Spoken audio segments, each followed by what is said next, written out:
Launch. Whoa! Whoa! Launch. Whoa! I want to do one more time. No, it's Bob's turn now. One.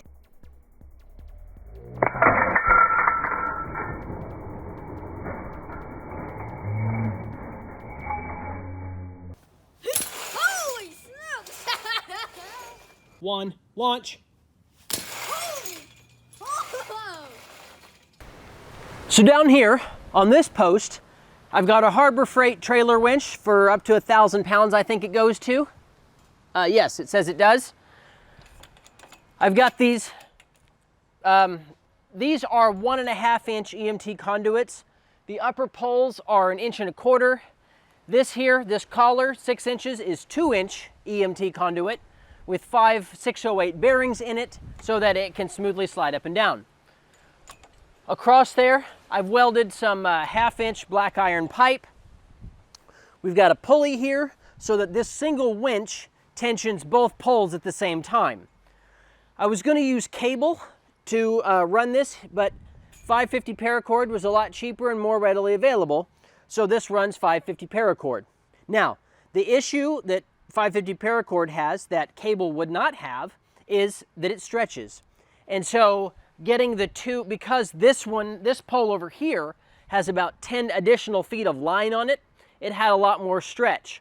And so I had to constantly adjust the knots for where the harness attaches so that it could, balance out right. Because you want the jumper, or the slingshotter guy, in the center of the two poles, not shifted right or left. So that's kind of the one peculiarity, I guess, with 550 paracord that cable that this came with simply wouldn't have as much. It's powered by these 160-pound garage door springs. We can put up to 4 per side, but right now we're actually 2 short. These came from the Habitat for Humanity renovation store. I got them super cheap, and I'm simply not willing to pay full price at, say, Lowe's or Home Depot for garage door springs. So one of the upgrades we're going to make very soon is we're going to have a short 3rd pin come off of here and on the base piece so that we can use odd numbers of springs.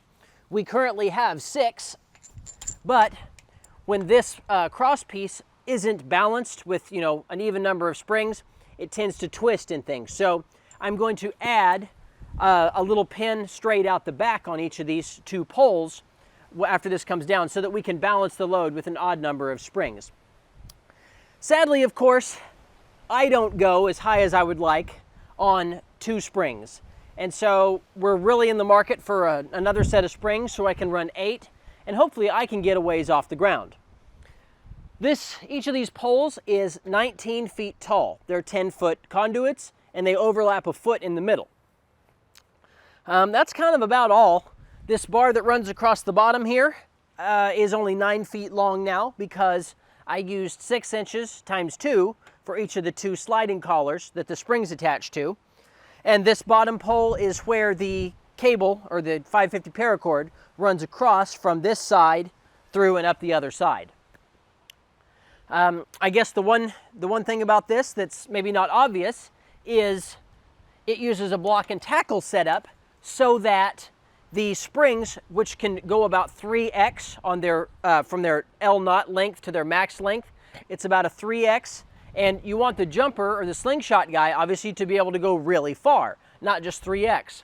And so that's what this slider collar here has, this pulley that you can see here, so that the jumper can go twice as far as the springs do.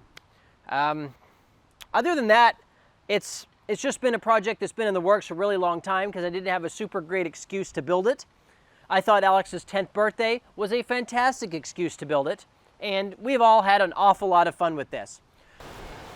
So you can see here at the top of the line, we've got 2 metal brackets that I drilled at 4 places. I 3D printed that dark blue pulley that's got 608 bearings in it. And then I repurposed that top pulley from the garage door spring, 3D printed a little metal plastic shroud so that that jumper line here, this diagonal one that goes down to the harness, obviously, doesn't come loose.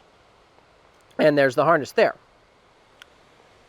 This top one here has a white pulley. There's 2 guy wires that come off of those metal brackets from those eyelets down to the ground. And it's just some more metal conduit with a washer on it on each side there. And that allows us to adjust the tension on the poles. You can see that the poles are canted slightly outward so that when there's tension on the lines, they actually end up vertical or slightly in of vertical. And the harness line forms a nice triangle. On the non-winch side, you can see that there is a piece of conduit driven down into the ground. It's got this triangular thing welded to the side from the first part of the first segment in the video, and that keeps it from, sinking into the ground too far. And then this cross bolt here keeps the pole, the anchor piece of conduit, and then this all in line so that nothing shifts its position. This eye bolt here keeps this conduit from touching this pulley as the tension is applied, because otherwise this is going to want to shrink together and then this conduit's going to rub on this pulley.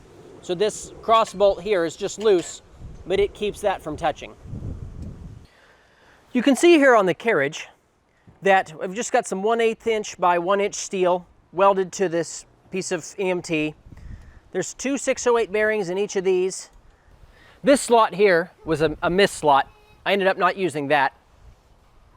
There's no bearing here in the backside because I realized I didn't really need one. We've got a 3D printed pulley here, or wheel, so that this is the block and tackle setup that allows this to travel half as far as the jumper does. 608 bearing through there, 5/16 bolts through everything. And yeah, 1/2 inch iron pipe welded to the bottom of this piece of steel here so that we can put up to 4 springs per side, or 2 here, 2 here, 4 springs per side, so for up to 8 total, and these are 160-pound springs. So from the side, you can see it just looks like this. Nothing too fancy. Runs over to that side over there. And the winch, the single winch, tensions both sides. So unfortunately though, now it's time to go ahead and take it down before the rain comes. We're gonna make some upgrades and then we'll be back. I'm sure that's gonna be a lot of fun. Maybe I'll actually get more than 5 feet above the ground. But anyway, this is something you can probably do this yourself. It's just a lot of welding and bolting and just thinking. I'd say there was more thinking to this than anything else. How do you actually want to pull this off? But it's something you can definitely do yourself. Just don't be afraid to give it a try. Go ahead and subscribe if you haven't already. I'm Mike Thompson and thanks for watching. I really appreciate it.